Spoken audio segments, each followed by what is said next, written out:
perlindungan Allah. Orang yang duduk dalam lindungan yang maha tinggi dan bermalam dalam naungan yang maha kuasa akan berkata kepada Tuhan, tempat perlindunganku dan kuku pertahananku. Allahku yang kupercayai, sungguh dialah yang akan melepaskan kau dari jerat penangkap burung, dari penyakit sampar yang busuk. Dengan kepaknya ia akan menundukkan kau di bawah sayapnya, kau berlindung kesetiaannya, ia perisai dan pengertianmu. Kau tak usah takut terhadap kedahsyatannya malam, terhadap panah yang terbang di waktu siang, terhadap penyakit sampar yang berjalan di dalam gunung, terhadap penyakit menular yang mengamuk di lutut petang. Oleh 1.000 orang dapat di sisimu dan 10.000 di sebelah kananmu, tetapi itu tidak akan menimpamu. Kau hanya menontonnya dengan matamu sendiri dan melihat pembalasan terhadap orang-orang fasik. Sebab Tuhan ialah tempat perlindunganmu yang maha tinggi, telah kau buat tempat berteduhkanmu. Malapetaka tidak akan menimpa kamu, dan ular tidak akan mendekat kepada kemahmu. Sebab malaikat-malaikatnya akan diperintahkannya kepadamu untuk menjaga kau di segala jalanmu. Mereka akan menantang kau di atas tangannya supaya kakimu jangan teranduk kepada batu. Singa dan ular tentu akan kau langkahi. Kau akan menginjak anak singa dan ular naginya. Aku hatinya melekat kepadaku. Aku akan meluputkannya, aku akan memuliakannya, aku akan membentenginya sebab ia mengenal namaku. Bila ia berseru kepadaku, aku akan menjawab. Aku akan menyertai dia di dalam kesesakan. Aku akan meluputkannya, aku akan memuliakannya. Dengan panjang umur akan kukenyangkan dia dan akan kuperlihatkan kepadanya keselamatan daripadaku. Pentakosta ketiga. 1. Pentakosta ketiga adalah pencurahan Roh Kudus yang paling dahsyat di zaman ini, melebihi yang terjadi di Azusa Street. 2. Pentakosta ketiga akan mengakibatkan penuaian jiwa terbesar dan yang terakhir sebelum Tuhan Yesus datang kembali. 3. Pentakosta ketiga akan membangkitkan generasi Yeremia, yaitu anak-anak muda yang dipenuhi Roh Kudus, cinta mati-matian kepada Tuhan Yesus, tidak kompromi terhadap dosa, dan akan bergerak untuk memenangkan jiwa. 4. Pentakosta ketiga lahir di Indonesia dan bergerak ke bangsa-bangsa. Gerakan ini dari timur ke barat dan akan kembali ke Yerusalem. 5. Pentakosta ketiga akan memberikan kuasa untuk menyelesaikan amanat agung dan setelah itu Tuhan Yesus datang kembali. Teman-teman, yuk kita bersatu dalam doa. Bapa, terima kasih Tuhan. Pagi ini kami boleh ada dalam keadaan yang sehat. Jika sebentar kami mau mulai ibadah sekolah minggu kami, bukalah hati kami ya Tuhan, supaya firman yang disampaikan kakak-kakak bisa tumbuh di hati kami menjadi benih yang subur. Terima kasih Tuhan, hanya di dalam nama Tuhan Yesus kami sudah berdoa. Haleluya, amin. Oke, yuk adik-adik, sebelum mulai ibadah sekolah minggu, Kakak Lili mau sapa dulu. Shalom adik-adik. Shalom. Kurang semangat ini. Sekali lagi boleh ya, tapi dengan lambaian tangannya, terus sambil lompat boleh. Shalom adik-adik. Shalom. Cakep, siap untuk memulai ibadah sekolah minggu. Duduk yang rapi, duduk yang tertib. Kita mau mulai ibadah sekolah minggu kita, oke? Setuju? Setuju.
serahkan sepenuhnya kehidupan kami ke dalam tangan-Mu ya Tuhan. Kami ingin dibentuk oleh Engkau ya Tuhan Yesus. Terima kasih Tuhan. Terima kasih. Terima kasih ya Bapa. Kami siap ya Tuhan memuji dan menyembah Engkau lebih lagi ya Tuhan Yesus. Kami siap menari untuk Tuhan Yesus. Oh Tuhan, berkati kami semua, berkati Tuhan Yesus. Terima kasih Bapa, terima kasih.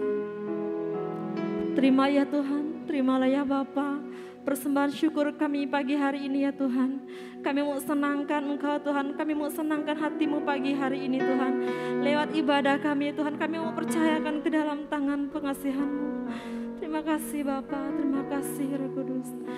Di dalam nama Tuhan Yesus, haleluya, amin. Oke adik-adik, siapa yang masih semangat? Coba lambaikan tangannya. Oke. Bilangin dong sama teman-temannya, jangan ngantuk. Jangan ngantuk. Oh, jangan ngantuk. Kasih tahu dulu kanan kirinya. Jangan ngantuk. Iya. Jangan ngantuk. Kita siap lompat buat Tuhan Yesus, katakan amin. Amin. Amin. Yuk tarik Kak. Kita mau katakan Tuhan Yesus baik. Yuk sambil joget sama-sama.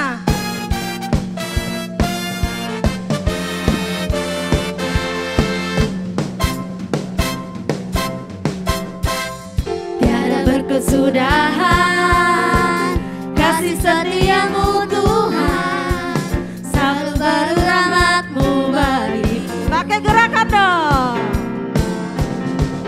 Hari berganti hari, tetap kulihat kasih-Mu, tak pernah berakhir di hidupku. Sekali lagi. Tuhan Yesus baik, Tiada berkesudahan kasih setia-Mu Tuhan, selalu baru rahmat-Mu bagiku. hari berganti hari. Hari berganti hari, tetap kulihat kasih-Mu, tak pernah berakhir di hidupku. Sama-sama siapkan jempolnya. Tuhan Yesus baik, Mana goyangannya? sungguh amat baik, untuk selama-lamanya. Tuhan Yesus baik, Sekali lagi Tuhan Yesus baik. Tuhan Yesus baik, sungguh amat baik, Lagi. untuk selama-lamanya. Tuhan Yesus baik. Sama-sama yuk katakan tiada berkesudahan. Tiada berkesudahan kasih setia-Mu Tuhan, selalu baru rahmat-Mu bagiku. Hari berganti hari, tetap kulihat kasih-Mu, tak pernah berakhir di hidupku. Tuhan Yesus baik. Tuhan Yesus baik, sungguh amat baik, untuk selama-lamanya. Tuhan Yesus baik, Lagi. Tuhan Yesus baik, sungguh amat baik, untuk selama-lamanya. Tuhan Yesus baik, untuk selama-lamanya. Tuhan Yesus baik, untuk selama-lamanya. Tuhan Yesus baik. Oke. Siapa yang siap jadi pahlawannya Kristus? Yuk Kak, kita sama-sama ya. Gerakin kakinya, badannya semua digoyang, oke? Oke Kak. Yuk, sambil olahraga.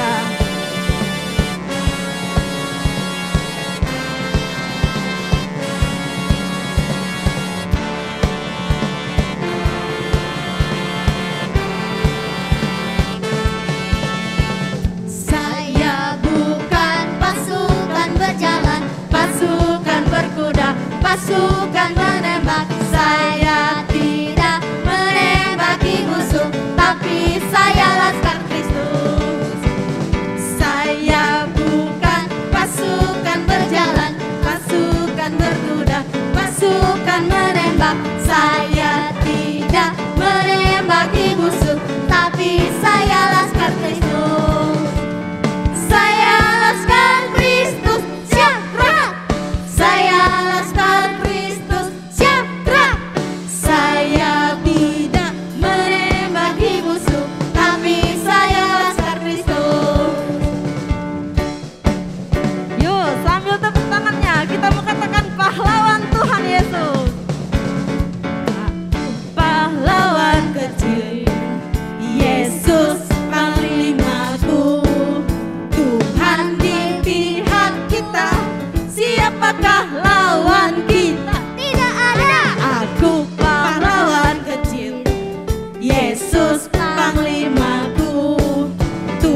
adik-adik yang di rumah boleh duduk kembali di tempat duduknya masing-masing. Kita mau siapkan hati kita mau mendengarkan firman Tuhan. Yuk, semuanya boleh duduk rapi lagi. Kita bersama-sama mau naikkan pujian. Oke, ya yuk.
Adik-adik, hari ini kita akan mendengarkan cerita firman Tuhan yang diambil dari Kejadian pasal 6 sampai dengan 9. Adik-adik yang punya Alkitab, yang ada Alkitabnya, diambil dan dibuka ya adik-adik ya.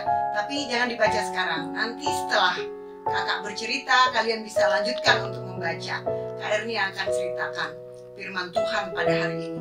Nah adik-adik, setelah masa penciptaan, Allah menciptakan langit dan bumi dan segala isinya dan juga manusia. Manusia itu bertambah banyak di muka bumi. Sudah banyak sekali. Dan bukan hanya banyak jumlahnya, tetapi manusia itu juga bertambah-tambah kejahatannya. Mereka sudah tidak takut lagi kepada Tuhan.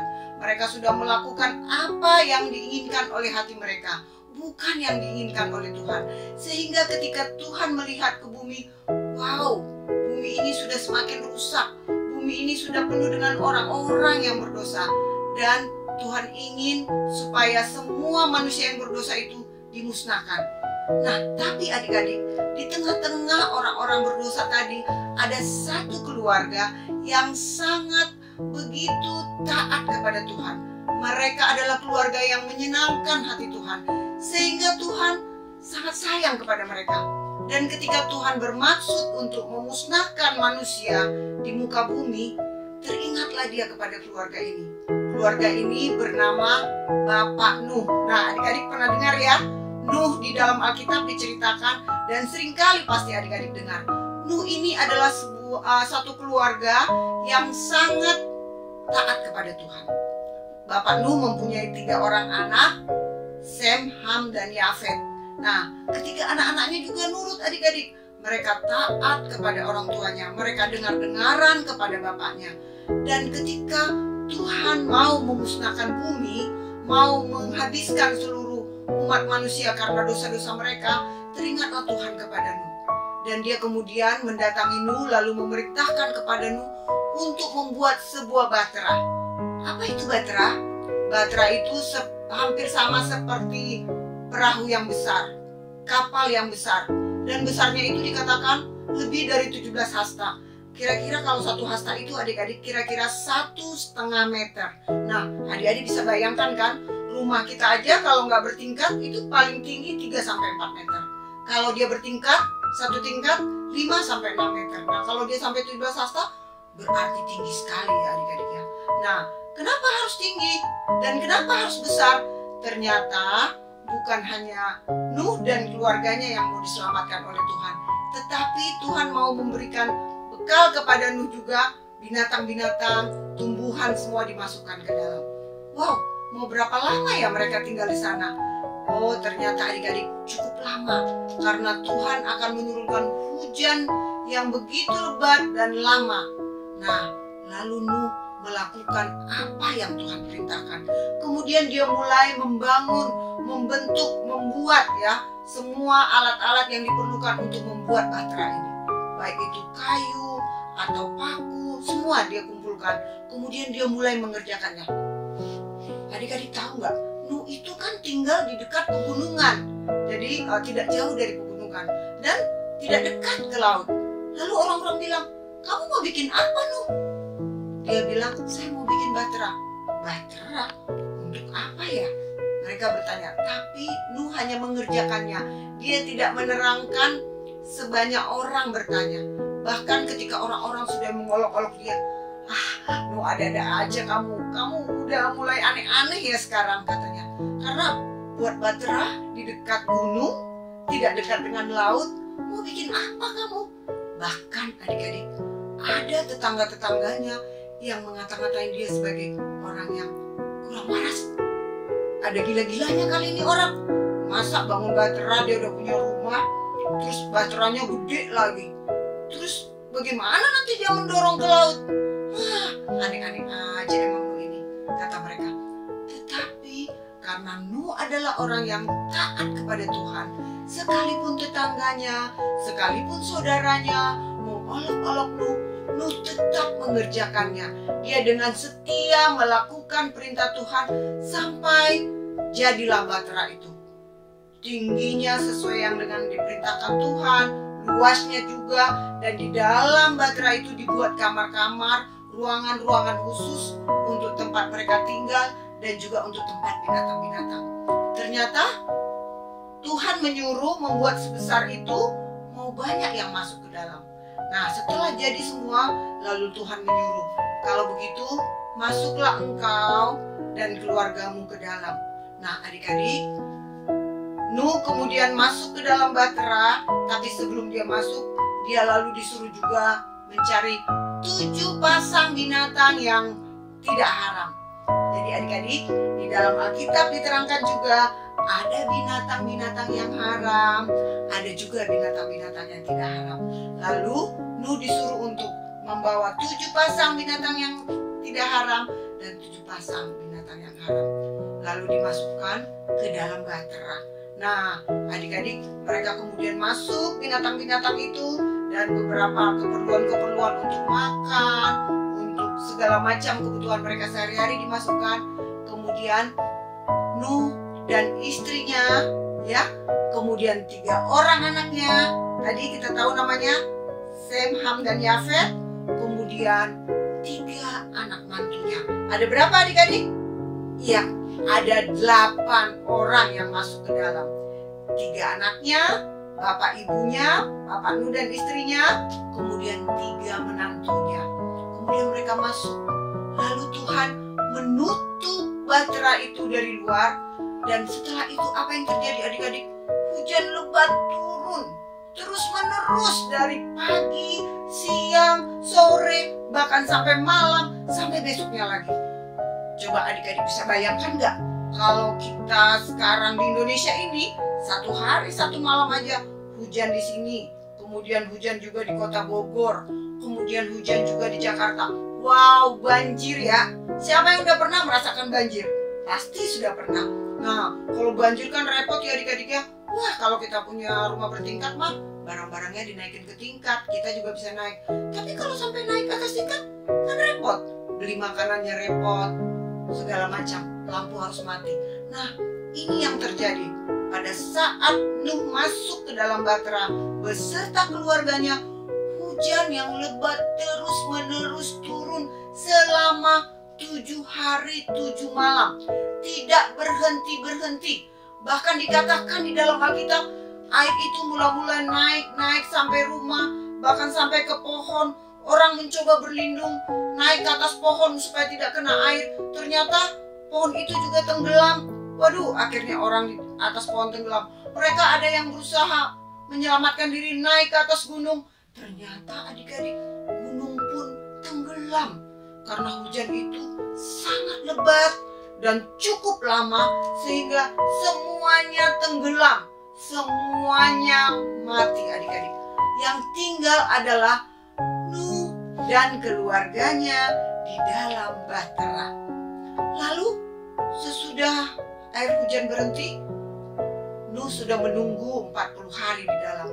Kemudian dia mengeluarkan seekor burung untuk melihat apakah air sudah surut. Karena dia nggak mungkin bisa keluar ya adik-adik. Kalau keluar nanti tahu-tahu belum surut dia tenggelam.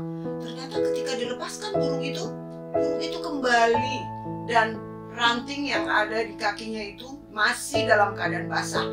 Taulah Nuh bahwa hujan sudah berhenti tapi air belum surut. Karena terlihat dari ranting yang masih basah tadi. Berarti pohon yang dihinggapi oleh burung itu masih tergenang oleh air. Kemudian beberapa hari kemudian Nuh kemudian mengeluarkan burung itu kembali. Ternyata burung itu masih balik. Oh, taulah Nuh, walaupun ranting itu tidak basah lagi, tetapi belum ada tempat untuk burung itu hinggap atau bersarang ya adik-adik ya. Lalu Nuh menunggu beberapa hari lagi. Kemudian dikeluarkannya lah burung itu. Ternyata setelah ditunggu beberapa hari dan dibuka untuk tempat burung itu masuk, burung itu tidak kembali lagi. Itu artinya bahwa air sudah surut, Nuh dan keluarganya bisa keluar dari bahtera. Nah adik-adik, dari cerita ini kita bisa lihat bahwa dalam sejarah pada waktu itu dituliskan di Alkitab, semua umat manusia musnah. Tidak ada lagi yang tertinggal. Yang tinggal hanyalah Nuh, istrinya, 3 anak mantunya, dan 3 anaknya. Ya, nah berarti hanya ada 8 orang. Kemudian ada binatang-binatang yang haram, binatang-binatang yang tidak haram sepasang-sepasang. Nah, mereka akhirnya keluar. Dan ketika Nuh melihat bahwa semua tidak ada lagi, sadarlah Nuh bahwa Tuhan telah berbuat baik kepadanya. Kemudian dia membuat satu tempat untuk mempersembahkan korban ucapan syukur, korban tanda bersyukur kepada Tuhan, karena Tuhan sudah menyelamatkan dia. Nah, ketika dia memberikan korban ucapan syukur kepada Tuhan, korban itu naik ke hadirat Tuhan. Tuhan melihat itu sebagai sesuatu yang indah, sesuatu yang harum di hadapan Tuhan. Dan Tuhan berkenan atas korban ucapan syukurnya Bapak Nuh. Lalu Tuhan bilang, apa yang Tuhan bilang adik-adik? Aku berjanji, karena korban ucapan syukur Nuh itu baik di hadapanku dan harum kurasakan. Aku berjanji mulai sekarang, aku tidak akan memusnahkan umat manusia lagi seperti sekarang ini. Dan sebagai tanda Tuhan berjanji kepada manusia untuk tidak dimusnahkan, Tuhan lalu membuat sebuah pelangi. Wow, pelangi itu indah ya adik-adik ya. Ada warna-warni kalau kita lihat di langit. Siapa yang pernah lihat pelangi? Nah, kalau lihat pelangi itu, adik-adik bisa teringat, itu adalah perjanjian Tuhan dengan Nuh. Perjanjian Tuhan dengan manusia, bahwa Tuhan tidak akan memusnahkan manusia lagi mulai saat itu. Bahkan Tuhan akan memberikan keselamatan, memberikan anugerah, memberikan cinta kasih-Nya kepada semua umat manusia. Kalau manusia itu taat, kalau manusia itu selalu setia, mau mengucap syukur, mau memberikan korban ucapan syukur kepada Tuhan. Nah, adik-adik, dari cerita sekolah minggu pada hari ini, adik-adik kita bisa belajar. Apa yang bisa kita pelajari, Kak? Nuh itu bukan orang yang pintar, bukan orang yang jabatannya tinggi, bukan orang yang kaya sekali di zamannya, tapi Nuh terkenal karena dia adalah orang yang taat. Taat artinya melakukan segala sesuatu dengan sungguh-sungguh, tidak dengan sungut-sungut, dan melakukannya dengan hati yang bersih dan tanpa banyak bertanya macam-macam. Jadi kalau kata Tuhan, kamu berdoa, berdoa. Kamu baca Alkitab, baca Alkitab. Kamu kerjakan ini. Lewat siapa? Lewat mama papa, lewat guru-gurumu di sekolah maupun di sekolah minggu, lewat orang-orang yang takut akan Tuhan. Gak usah banyak pertanyaan. Kenapa sih aku harus baca Alkitab? Kenapa sih aku harus berdoa? Kenapa sih aku harus berbuat baik? Karena itu adalah perintah Tuhan. Itu ada tertulis di Alkitab. Dan itu tandanya kita taat kepada Tuhan. Karena kalau kita taat, seperti dalam firman Tuhan dalam Kejadian 6-9 mengatakan, maka Tuhan menyelamatkan anaknya yang taat dan memusnahkan semua yang tidak taat kepada Tuhan.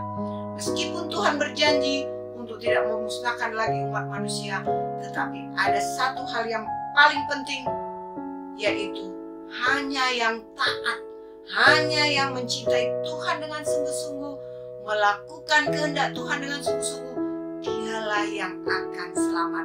Siapa di antara adik-adik yang mau selamat? Wow, pasti semua pengen selamat ya adik-adik ya.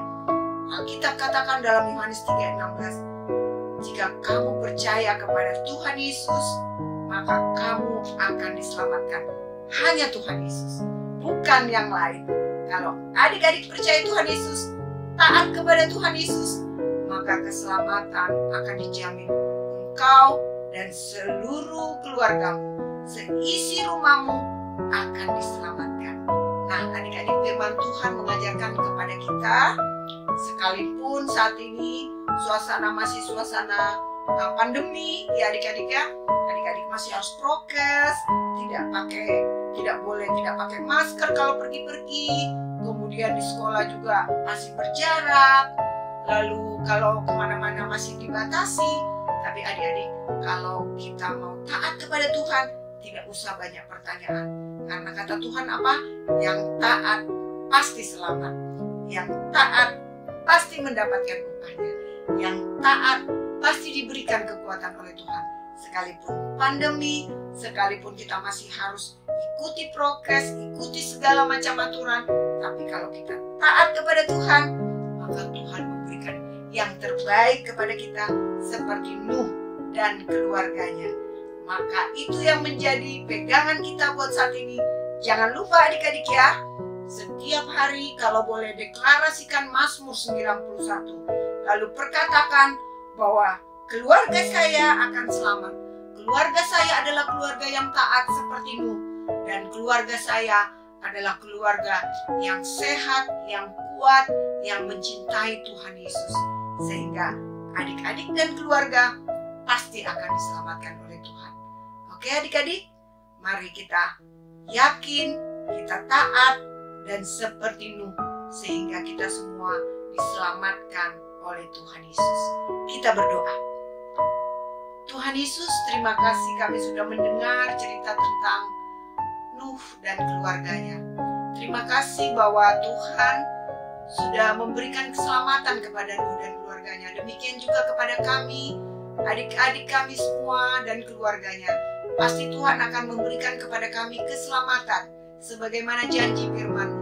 Tuhan Yesus, berikan kami kekuatan, berikan kami kemampuan supaya kami taat seperti Nuh, supaya kami melakukan kehendak Tuhan tanpa banyak bertanya, mengerjakan apa yang disuruh oleh orang tua dan guru-guru kami tanpa banyak membantah dan bertanya. Tetapi kami taat sebagaimana Nuh taat kepada Tuhan, sehingga Tuhan menyelamatkan keluarga itu. Kami juga rindu Tuhan, adik-adik kami semua diselamatkan, keluarganya diselamatkan, dan adik-adik kami menjadi berkat dimanapun mereka berada. Beri kesehatan, beri kekuatan, beri kemampuan, terlebih berikan kami ketaatan. Terima kasih Tuhan Yesus. Di dalam nama Tuhan Yesus, amin, amin, amin. Teman-teman, mari kita berdoa. Tuhan Yesus, terima kasih kami sudah selesai ibadah. Berkati Tuhan Yesus kami kesehatan kuatan, dan juga Tuhan Yesus berkati Tuhan Yesus COVID-19 di Indonesia segera pulih dan COVID-19 menghilang. Berkati juga para pasien yang sakit, berikan kesembuhan mereka Tuhan Yesus supaya mereka terhindar dari COVID-19 lagi. Dan juga berkati para tenaga medis Tuhan Yesus, berkati mereka supaya mereka dapat merawat pasien yang sakit. Berkati mereka kekuatan dan kesehatan Tuhan Yesus. Tuhan Yesus, kami juga mau berdoa untuk Mama dan Papa kami. Berkati Mama dan Papa kami kesehatan dan kekuatan untuk bekerja walaupun pada masa PPKM atau COVID-19. Tuhan Yesus, berkati juga kakak-kakak sekolah minggu kami. Berkati mereka juga kesehatan kuatan dalam melayani sekolah minggu. Berkati juga teman-teman kami Tuhan Yesus. Berkati mereka kesehatan dan kekuatan Tuhan Yesus supaya terhindar dari COVID-19. Dan juga Tuhan Yesus berkati teman-teman kami yang mungkin sedang sakit atau terkena COVID. Berkati mereka supaya mendapatkan kesehatan dan kekuatan kembali, supaya mereka dapat beraktivitas seperti biasa. Tuhan Yesus berkati COVID-19 hilang supaya kami dapat sekolah minggu bareng-bareng seperti tahun lalu. Berkati juga COVID-19 segera hilang, dan juga berkati Presiden dan Wakil Presiden kami Tuhan Yesus. Berkati mereka kesehatan kuatan untuk menjaga bangsa ini Tuhan Yesus, untuk memimpin bangsa Indonesia juga Tuhan Yesus. Terima kasih Tuhan Yesus, kami sudah berdoa dan mengucap syukur. Ya, amin. Mari anak-anakku, buka hatimu, angkat kedua tanganmu ya. Terimalah berkat surgawi, berkat kasih karunia yang melimpah-limpah dari Allah Bapa dalam Anak Tunggal Yesus Kristus Tuhan, memberkati engkau, menyinari engkau, dan diperhadapkan wajahnya kepadamu dengan masa depan yang penuh dengan harapan mulai saat ini sampai Maranatha. Tuhan Yesus memberkati. Yang percaya dan diberkati Tuhan katakan